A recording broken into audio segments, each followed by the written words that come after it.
Most people want to improve their lives. They want to exercise more, learn English, wake up early, eat healthier, read more books, save money, or become more productive. They start with excitement and motivation. For a few days, everything goes well, then life gets busy, motivation disappears, old behaviors return, and suddenly they find themselves back where they started. Why does this happen? Why do so many people struggle to maintain positive changes even when they genuinely want to improve?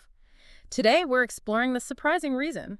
It's a really fascinating psychological puzzle, honestly. It totally is. And before we get into it, hey listeners, welcome to English Made Simple, where you learn real English for real-life conversations in a simple and natural way.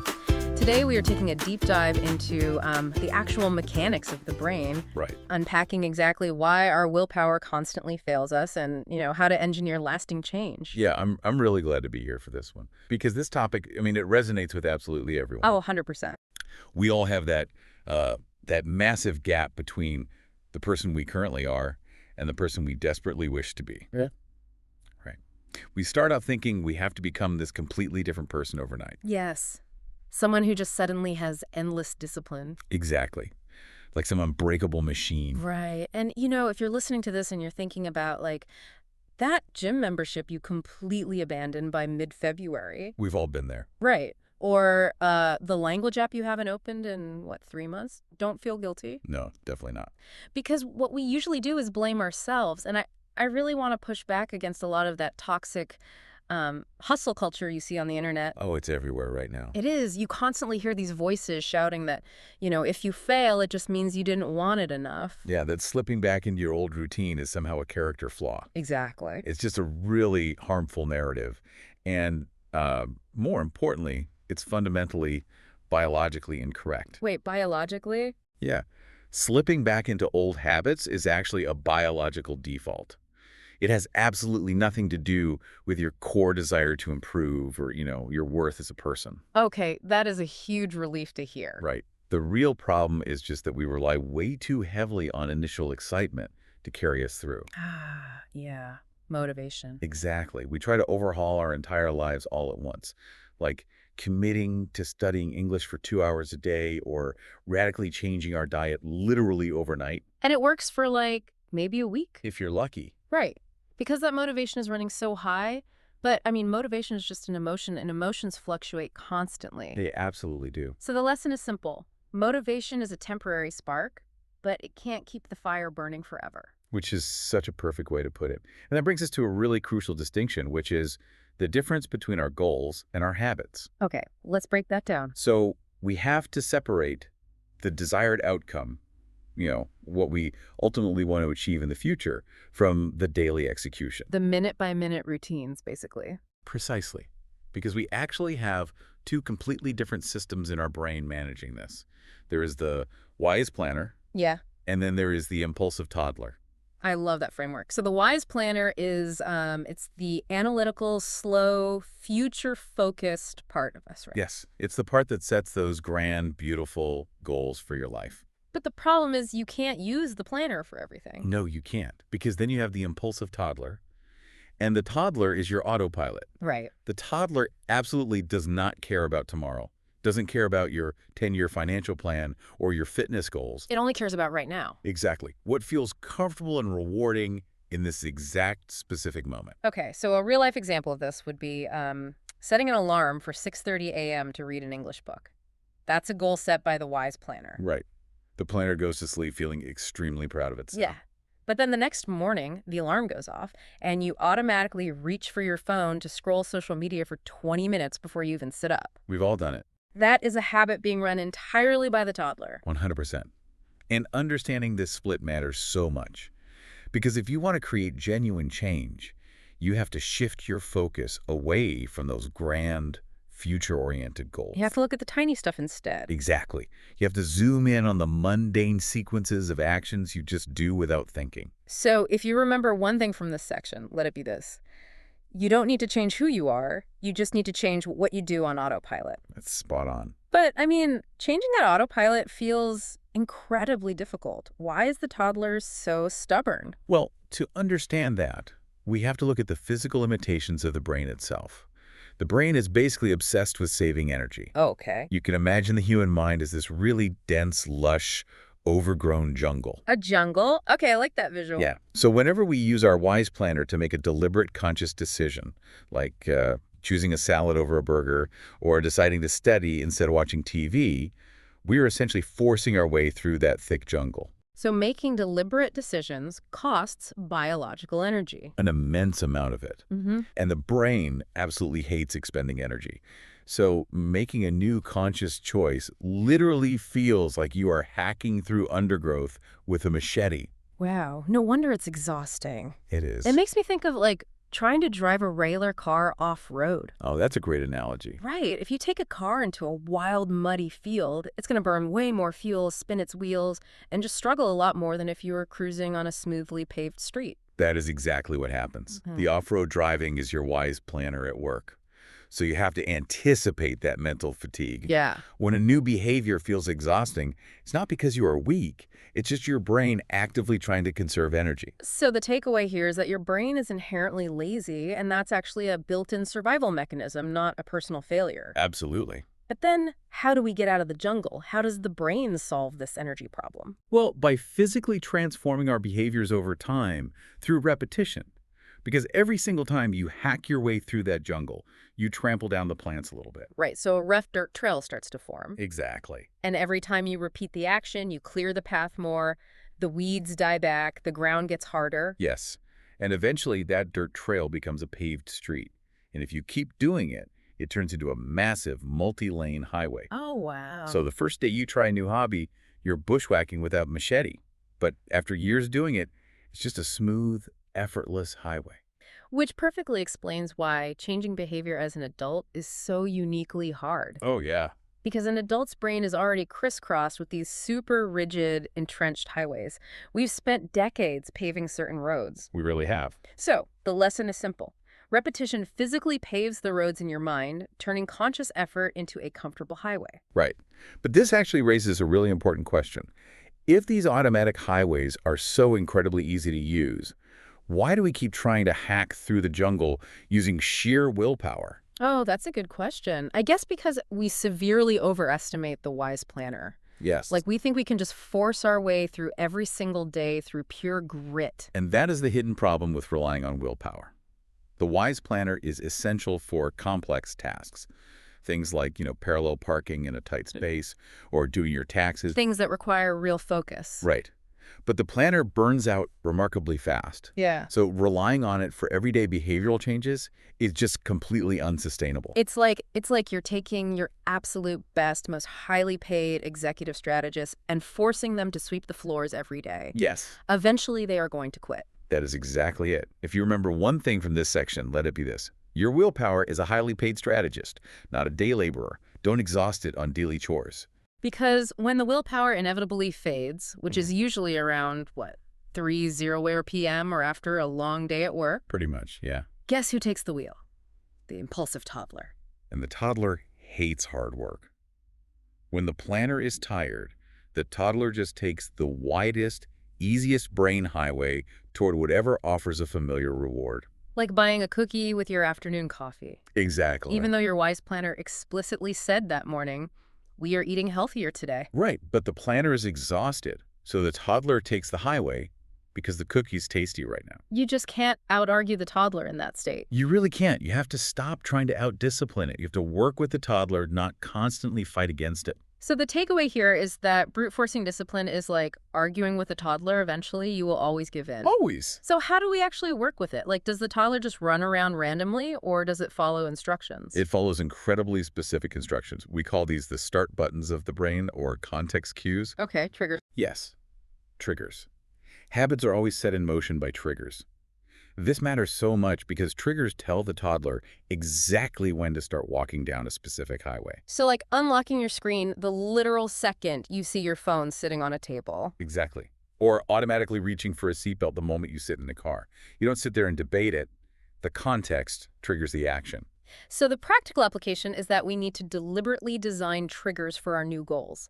We combine a specific time, a place, and a clear visual pointer. Yes. The lesson is simple. A habit without a trigger is just a wish. Give your brain a clear, undeniable start button. And once you have that start button, you have to make the actual behavior incredibly easy. Hold that thought before we get into how to make it easy. If you're enjoying this, subscribe to our channel for more English listening practice. Perfect. All right, so we have our start button. Now, how do we actually get the toddler to take that crucial first step down a new, overgrown path? By starting so incredibly small that failure becomes practically impossible. Wait, how small are we talking? Microscopic. Yeah. You can take these massive goals and break them down into tiny thresholds. Yeah. The action must be so specific and so small that you don't even have to think about it. Okay. That's how you bypass the toddler's natural resistance. So instead of a vague goal like, I want to get fit, the action should be doing exactly 10 squats in the living room at 8 a.m. in your workout gear. Okay, wait, I really have to push back here. Go for it. Because if I'm trying to get in shape, 10 squats won't do anything. That burns, what, maybe 5 calories? Right. It feels like I'm just tricking myself, you know? I'm Yeah. not actually working out. You are completely right about the physical fitness part. 10 squats won't change your body at all. Yeah. But the goal in the very beginning isn't building muscle. The goal is establishing the highway in your brain. Oh, I see. You shrink the habit until it feels almost ridiculous not to do it. You're simply laying the asphalt.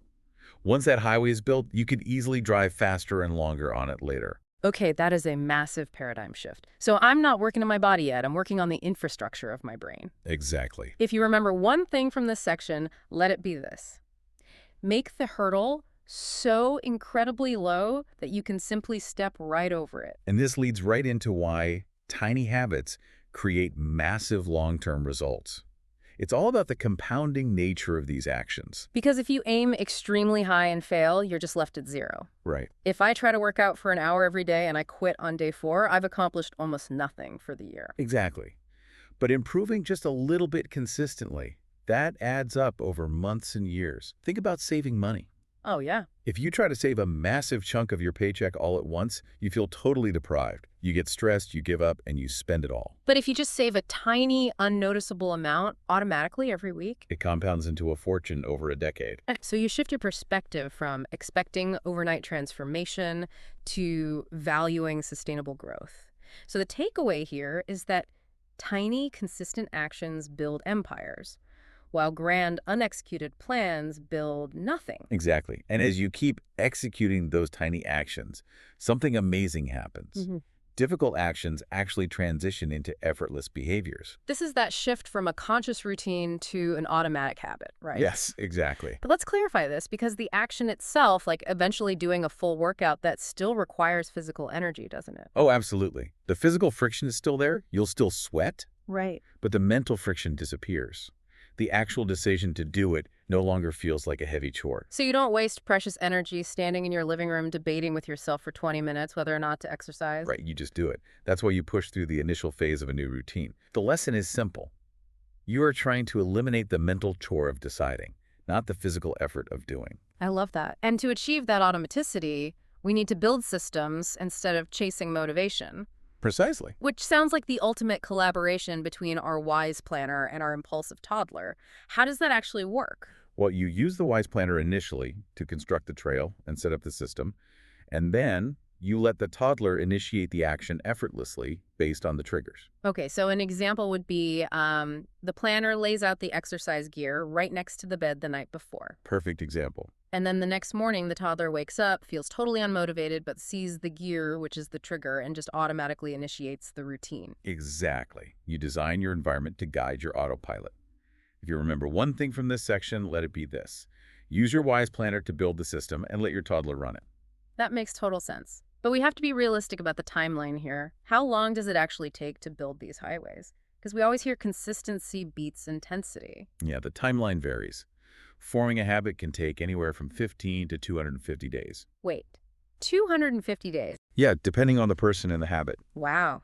That means starting a habit is actually the easy part because of that initial motivation. Oh, totally. The first week of waking up early feels empowering. You feel like a new person. Right. But continuing it daily when it gets boring? That's the hard part. Day 40 is a grind. The novelty is gone. You have to expect that slump and focus on just showing up, even when you don't feel Okay, excited. but let me ask you this. If I'm on day 40 and I'm exhausted and I miss one day, does the highway just overgrow with jungle vines again? No, not at all. Do I have to start from scratch? Thankfully, no. The brain is remarkably resilient. It is about the general trend, not absolute perfection. Oh, thank goodness. Missing one day won't destroy a paved highway, just like walking into the jungle once won't magically pave a brand new road. That is such a relief. So the takeaway here is that the magic happens in the middle, long after the starting excitement fades. Exactly. We have to view change as a direction, not a destination, because small improvements compound over time. Right. Even if you only end up doing a little more good stuff, that is still a massive success compared to changing nothing. Being slightly more knowledgeable or slightly healthier is infinitely better than being paralyzed by perfectionism.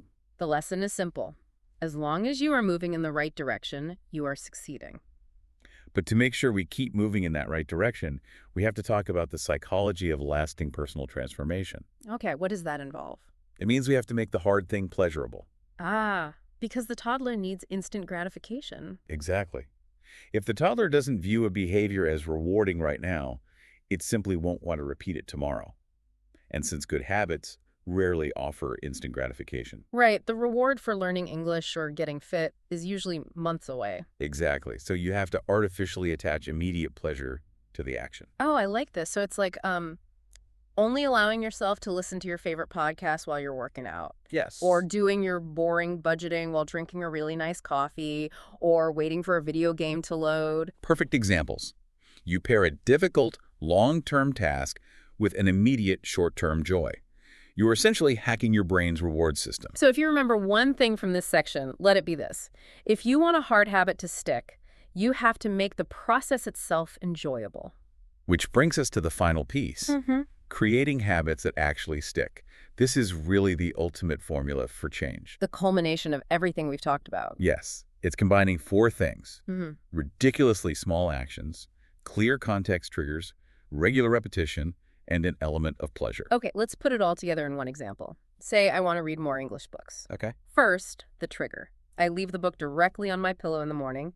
Second, the small action. I commit to reading just one single page when I get into bed. Great. Third, the pleasure. I do it with a really nice cup of tea. And fourth, I just repeat that every night.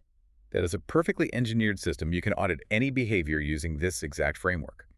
So the takeaway here is that lasting change isn't about sheer willpower. It's about the clever engineering of your daily environment. It really is a paradigm shift. Let's just do a really quick recap of everything we've covered. Sure. We learned that our brains are basically dense jungles.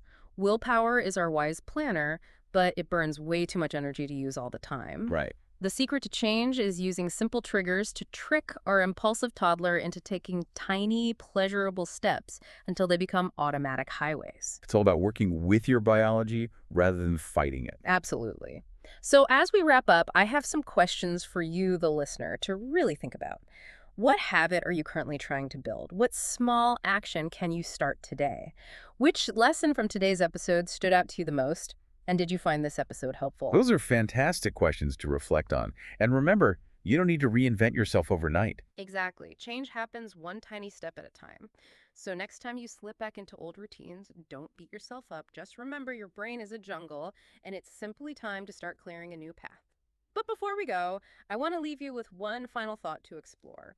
If your brain is physically rewiring itself every single day based on what you do on autopilot, what kind of road are you paving right this very second? Thanks for joining us, and we'll catch you next time.